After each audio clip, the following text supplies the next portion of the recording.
How to unsubscribe from email, Gmail free tutorial. If you found this useful, subscribe to the channel and share the video.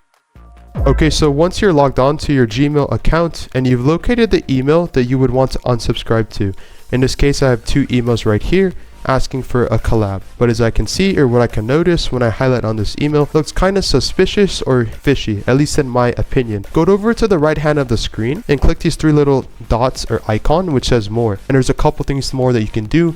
You can delete the message, which will delete, but this one completely blocks the person from receiving another email.